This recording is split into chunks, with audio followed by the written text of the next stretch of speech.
Welcome to the Mommy Collective. I'm Paulina Rowe, radio host, TV contributor, writer, and mom of one. This is where ambitious moms come to keep their identity intact while navigating motherhood. Here we talk about the real stuff: career, money, relationships, identity, and everything that gets messy in between. You won't find sugarcoating or cliches. What you will find are unfiltered conversations, real resources, and proof that you don't have to lose yourself to be a good mom. The Mommy Collective is here to remind you can be ambitious, you can take up space, and you can thrive in motherhood and in everything else that makes you, you. Before we get into the episode, make sure you're following the Mommy Collective on Facebook, TikTok, and Instagram, and share this podcast with a mommy in your life who needs a little inspiration or just a reminder that she's killing it. Also, don't forget to sign up for our newsletter and leave us a review so we can keep showing up and reach every ambitious mom out there doing big things. Let's get into it.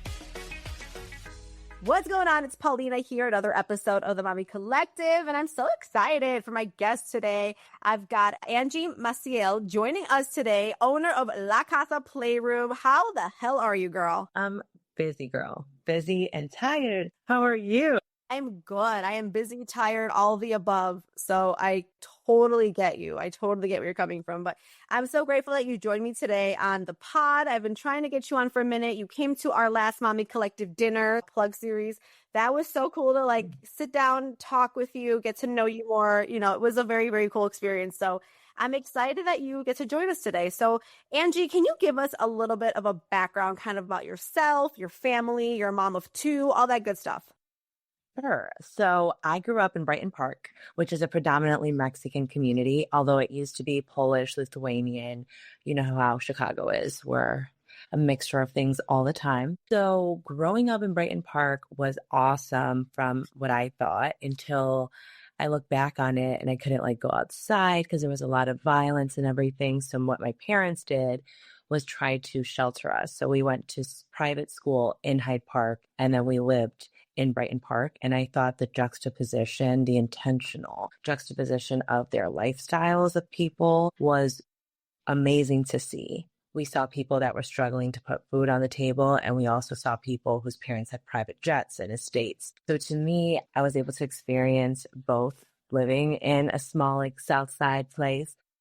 But I have two sisters, an older sister who's a school psychologist and a younger sister who is a family medicine doctor. My parents owned a Mexican grocery store also in Brighton Park. So I grew up working literally because they opened up in 1989 and I was born in 1989. So I've just known work and hustle my whole life. My dad always used to joke oh, you don't want to work today? You guys aren't going to eat. You have to work to eat. And I was like, okay, I got it. I want to eat. But that's funny now as an entrepreneur because that's so true, right? I got to work to eat. It's 100% commission based. So that's little about me. I was working in corporate America for a long time. I was following the money and the title and the position. I was really into the corporate rat race. So anything you needed me to do, Angie was on it. She was working weekends, mornings, evenings. I mean, I remember I was having contractions and I was muting myself still in a meeting, actively taking notes because I had to set up the meeting minutes because it's always put on females to do that. And my husband was like, what are you doing? Just take the day off or take some PTO. I was like, no, I want to expand all the PTO that I can, really milk it for what it's worth. So I was having contractions on these calls, sacrificing breastfeeding and time with my son and my newborn. And it all kind of came to a head. So I don't know if I'm taking this the way you want me to take it. I'm just going to start talking, and then if you need to course correct me. All right, course correct me. This is everything. This is vulnerable and this is real, but you're also so vocal about it too on social, which I want to get into that in a second too. But yeah, you've shared a lot of your journey, and it's relatable. Yeah. This is a lot of mom stories. Yes. And I can't believe it. Honestly, I am shook sometimes. And the people that are I have a similar story. I'm this is wild. This is ridiculous. So anyway, my manager's manager sets up a call with me, and I had been training on a new client, on a huge client for the last maybe 2 to 3 months. I let go of all my little clients, and I had this big one. I was learning special procedures and everything. I was going to take on a new team, and he puts a team meeting. No, he says team updates, and it was just me and him. And I was thinking, obviously he's going to update me on my team. This is good. I'm excited. I hop on the call, Paulina, and there's like 15 other people on this call. And I'm like, what the hell is going on? So it can't be a call for me. Like, there's no way, because there's like 4 different levels. There's people I don't recognize. Half my team is on there. And I was like, this is weird. So I unmute myself. I'm on video because we have to be on video with my manager's manager. It was a requirement. So I was already on video. And I said, hey, so-and-so, am I on the right call? He says, yes, you are, and mutes himself. And then it hit me. You're getting fired. This is the call that people talk about on Tuesday mornings. And then 3 minutes later, he tells everyone to get on camera, because not everyone was on camera at this point. And they let us go in less than 2 minutes. I had nothing nice to say. I'm pretty certain I cursed, but I was muted. So I took myself off video because, like, why am I on video for? And then once I heard, like, we'll contact you about severance, I just hung up the phone call because that's all I really needed to hear. So they called us up individually. And I thought what was really calculating was they had like a whole policy they created on severance packages based off your title and like how long you've been there. So there was no guesswork. Like, clearly they knew there were going to be waves of layoffs, and they had this policy to cover their butts. So, but luckily I wasn't like high up, but I wasn't the lowest up in title.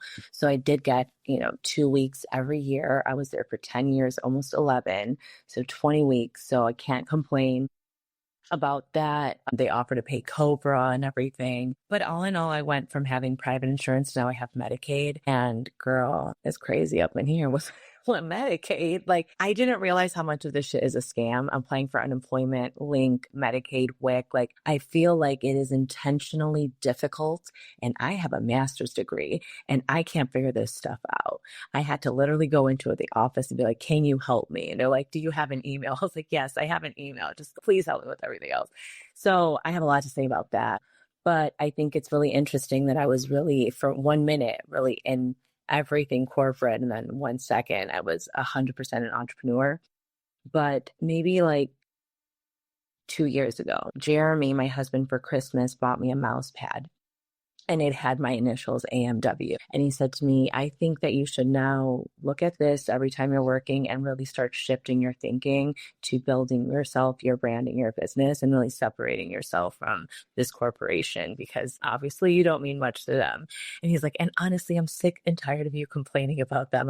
I guess I didn't realize how much I was complaining, Paulina. And it was a lot. He was kind of like, you're doing too much, which means I really had to be doing too much because he's a very patient man. So that's when I was like, all right, I'll take this advice.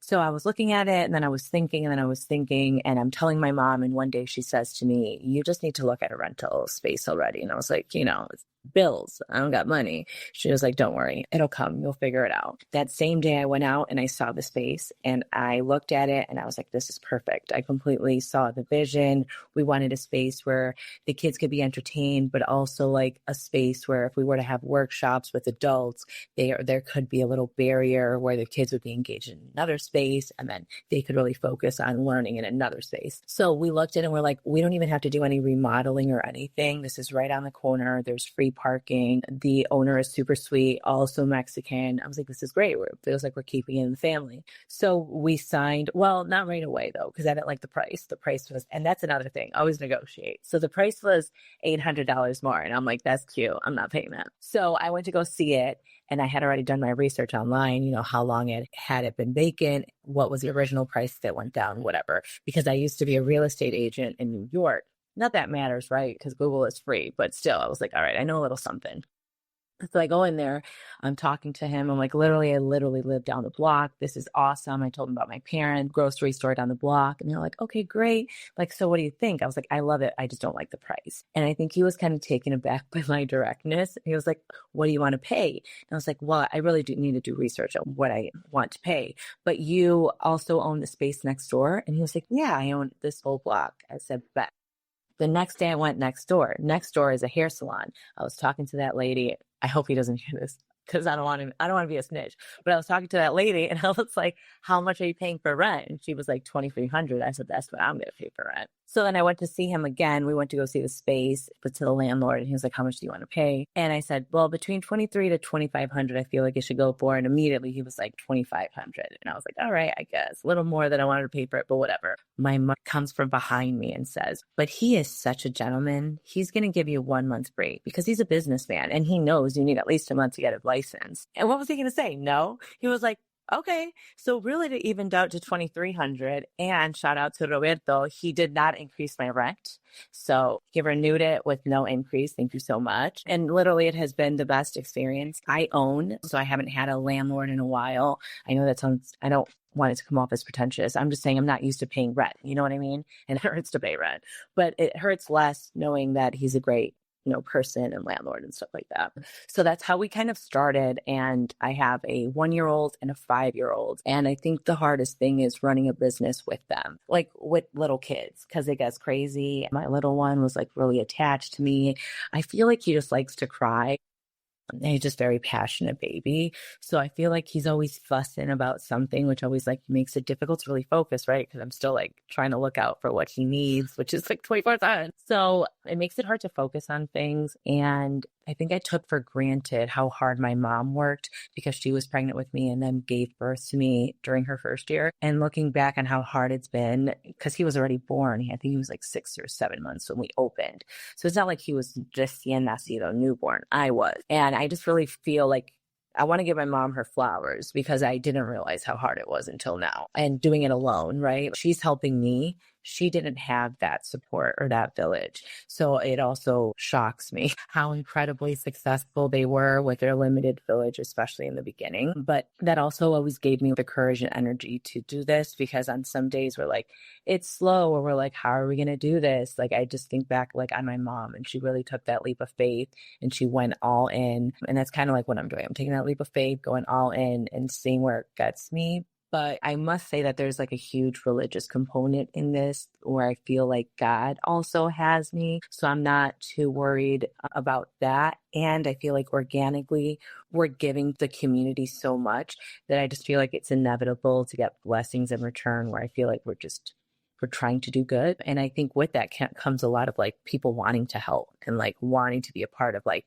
the mission and the goal, which has been really nice, seeing how many people just want to help. I grew up in like a very different environment in school where like it was like very competitive and like individualistic society. And it's really nice to see that collectivist mentality, especially in a business setting where most people are like, oh, you're taking from my profit. It's been so nice to see Latinos, Latinas, actually everybody from all types of backgrounds just helping me with nothing in return. We have these sisters that come, I think they said they travel like an hour or two to get to the playroom. They go to the Aldi that's 5 blocks down. Literally, they buy like $600 worth of stuff, like everything from laundry detergent to non-perishable items to tampons, and they drop it off, and they do that monthly at the playroom. I mean, they don't have to do that at all. And they're not even Latina or Black or person of color, but they see the cause and like, this is must, especially when ICE was happening. That's when they first started. And then they saw that the community like really needed it, and they just continued to do it. And I just thought that was so lovely, like an ally, everyone needs it. Love that. Oh, it's such a sweet story. Well, first and foremost, thank you for sharing all of that with us, because that your trajectory, I think, like you said, like started one way, right? And then now you're in a whole different space. I've been obviously to La Casa Playroom. I love bringing my daughter there for a lot of reasons. Well, she's 2 years old. Her Super Bowl is what I say.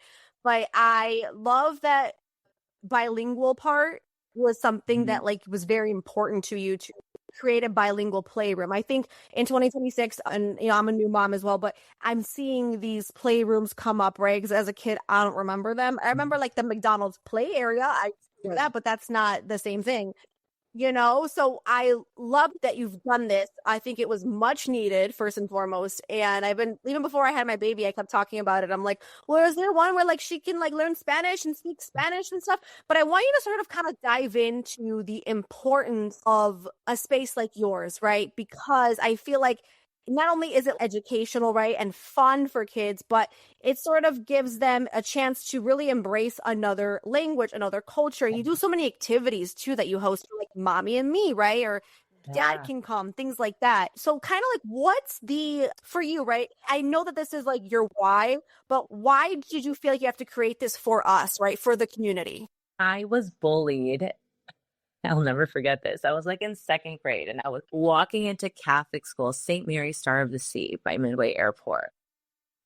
And I was walking in and I was so proud because I had my flute. And the day before, my dad had this Mexico sticker. So I was like, oh, okay, let me like add it to this flute case. So I'm walking in with my flute case, and I'll never forget this kid says to me, "You're in America. You should have a US flag. What is that?" And I never really felt comfortable talking to my parents about like stuff like that, like racially charged situations where like I feel uncomfortable, but I'm second and third grade. I'm unsure of what I'm experiencing. All I know is like I feel excluded and I feel weird. And so then after that, I kind of like stopped wanting to speak Spanish. In school, everyone didn't speak Spanish. School was all in English.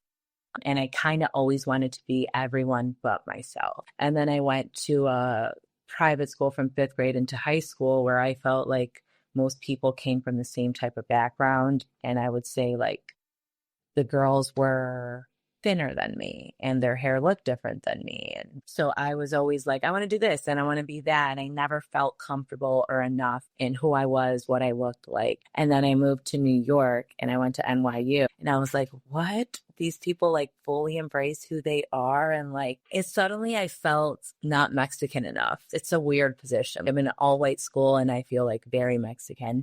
And then I'm in a very Latino setting and I feel very white. So that was really interesting to grapple with. And I totally forgot your question because I went off on a tangent. Why was bilingual so interesting? So I wanted to create that space that I never felt like I really had, you know?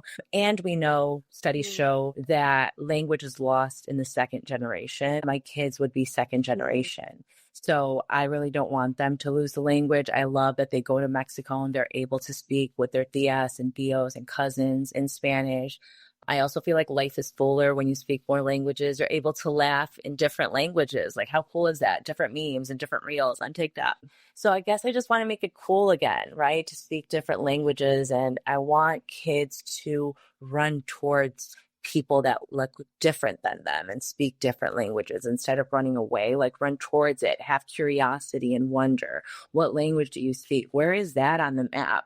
What does your banner look like, your bandera? So that's kind of how I started thinking about these virtual trips. So our median household income in our area where we have the playroom is $52,000 for a family of 4. We know they have limited financial means and also probably one of their parents isn't documented, meaning they won't be able to really travel the world. So we're bringing the world to them. So we'll travel virtually to different countries. We're going to Mexico and Guatemala. We want to go to Puerto Rico next. And so the arts and crafts, we even have like a poster where we teach them fun facts. We have the monitor where we literally turn off the lights and we go onto the airplane. And when we land, we show like what that country looks like. And the music and the food is all geared to learning that culture of that country.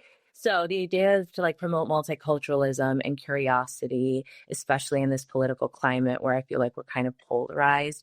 I want to create some type of unity. So when you first walk in, my friend and I, Suhei, created this mural, I guess you can call it. She hand painted it and it says, Mi casa es tu casa. And it shows children of all abilities and sizes and colors. And they're holding hands and they all have a different part of the world on their shirt. And we wanted to represent unity. So as soon as you walk in, you kind of know what we're about. Yeah, no, I love your spot. I love La Casa. I think every child, is it technically under 6 that you serve? Under 6 years old? Yes, we cater to children 0 to 6 years old, but older kiddos are welcome. We have free Wi-Fi, free diapers and wipes, free parking, free filtered water, and free book for each child on their way out. And so to entertain the older kiddos, of course, they can log into the Wi-Fi. We also have like puzzles, games, books. So, and we also host teen night at least once a month. So the 7 to 13-year-old, they could come. The ramen and anime night are a big hit. So we do that. We play games and the parents can drop them off or they could stay. Usually they'll drop them off. And then it's cool to see the adolescents like meeting new people, like how they make friendships and stuff, which is, I feel like, different how we made friendships. And it's so cool and organic. So it's so much fun. That is so fun. So what's one of the hardest or do you think most challenging parts of raising 2 kiddos while essentially like raising your business, right? Like growing La Casa Playroom? Finding time for like myself, I think, without feeling guilty, right? Like finding time to recharge and not get burnt out. because I don't know for you, for me, I still have the mental load of remembering all the things for my family, putting it on the planner. When are these doctor's appointments set, and eye doctor and all this stuff? It's always in the back of my head. Plus now I have a business, right? So my husband, though, does a really good job of like, if I ask him, hey, I need time off, or like, I want to go out with my friends and do this, he's like, oh yeah, for sure, go for it. So I'm really grateful for that. He gives me time to recharge, and he's a good dad. He loves hanging out with his kids. So couldn't be more grateful. That is so amazing. I love to hear it. And as far as La Casa Playroom, I mean, do you feel like there will be expansion? Do you feel like you would like have more locations? Like, do you want to grow? I mean, I feel like now you're like fully dove in 100%. I know. I think I might open up a nonprofit and have it be like a nonprofit arm of La Casa Playroom, because I feel like we kind of are operating in very altruistic environment. So it almost seems organic to do it. I know it's a long, arduous process. So I'm like, do I want to do it? So I'm at a crossroads. I feel like there's that. I also want to expand the business, but like enhance it, in other words. And I'm scared to say more, but like, yes. So I kind of want to do that. So like, we'll be in the same place, but we'll enhance our services, or like you're saying, expand to a whole different place. So if we were to move or add, I want it to be like in the Oak Lawn, Alsip area. Why? That's so random, Angie. Well, my parents live there. And I also know that there's nothing like it there. So I think it would be a good idea to open up something like that. But in other words, I'm still brainstorming. I'm open to literally anything and everything, but I'm just keeping my options open for now. I just think it's funny when people ask me that, because it humbles me, because I'm like, I thought like it's just going to stay in this little 1,300 square foot space. But when people ask me that, I feel like they see something in it that maybe I don't even see yet. So it makes me feel, it makes me feel good when people ask. 100%. I feel like, well, I could be wrong, but I believe you're the only bilingual playroom in Chicago. And mind you, we're in Chicago, Illinois. So I can definitely see expansion, whether it's more locations, yes, whether it's like more locations, or like you said, like a bigger, like physical, like, brick and mortar, whatever that might be. It could be in, California tomorrow. I mean, I could see it for you, which I think is incredible, because I'm just so fascinated by the concept of it, because I feel like we need more of bilingual playrooms, in my opinion. So I think that's incredible. What do you find challenging as far as being in the space that you are? So, obviously being an entrepreneur, you did mention this earlier, and we were talking, and you said like, you're 100% commission based, right? So for that kind of a person, like, who might be trying to open up a business such as yours, perhaps, what do you find being like some of the challenging parts of it, if you were to be honest? Budgeting, the budget. Because I'm not good at it personally. So I'm not good in the business side, because I'm like, okay, I think, I have like a mental count. It's like, no, girl, you got to open up that app and see what the balance is. So I know that I have to do better on that. What you have helped me realize is that I need to like start building this team, team of people, some of which I used on the personal side, but that doesn't mean it necessarily translates to the business side, right? So there's been a lot of like trial and errors with that, but that's what I'm doing now, really intentionally crafting a long-term team, not like a now, right? Because I think it's easy to find something real quick. Like, I need to talk to this lawyer. Like, is that person really going to be for you, sustainable for you throughout the course of your business? So I think that's the hardest part for me, finding like expertise that I can trust, that I feel like isn't just taking my money, but actually cares about me and my business and wants the best for me. I struggle with finding professionals, unfortunately. Yeah, that's got to be the hardest part, because if you can clone yourself, you would. I always say that. If I can clone myself, I totally would. But no, you're 100% right too. Leaning into others can sometimes be challenging, whether it's like someone to like help fix the plumbing, like, or whatever it might be. But no, that's real. Okay. La Casa Playroom, do you feel like you would expand into any other kind of, I think you sort of touched on this a little bit, but like any other kind of business venture, whether it is related to language, right, or childcare or anything in that realm? Do you feel like you would expand into something else? Okay, this is where I don't know, because I don't really want to adhere to the hustle like mentality, where I feel like I always have to go, and my productivity equals my worthiness. I already struggle with that. I want to live like a least stressful present mom life and present wife. My mom had the opportunity, my parents had the opportunity to expand their store. My mom said no for the very same reason I'm saying I want to be careful about like what I do, what I pour into, because I'm okay with making enough if that means being more present and less stressful. I don't need to own, 20 businesses in the US. Like that actually gives me anxiety to think about because I'm such a perfectionist and know I want to be involved in all those 20. I just don't want to splash my name on it. You know what I mean? I want to be involved, see that everything is flowing and this is brand consistency, So right now, I don't know, but I also know that I want to be a present mom to my young kids. And that to me takes priority over maybe making money. Yeah, no, that's very fair and very real. Do you feel like some of the perks though of being like your own boss or like having your own business, like the one that you have, is that you could sort of like set your own hours in a sense, or like, I mean, you can even like take your kids quite literally with you if you had to. Do you feel like those are some of the perks that come along with it? Oh yeah. And it makes it all worth it. I'm cuddling with my son at 8 a.m, right? Whereas before I had to get up at 6 a.m. and, I'd probably already beat my butt in the seat in corporate America at 8 a.m. So nothing beats like being able to be with 100%. I could not agree more. What's like one piece of advice that you would give to any mom that is sort of kind of debating, right? If she wants to take a leap and start a business, right? And it could be like again, similar to yours or maybe something a little bit different. But what's one thing that Angie has learned along the way that you would share with everybody? Love it. Therapy. I love it. Angie, thank you for coming on the pod today. Thank you for sharing your story.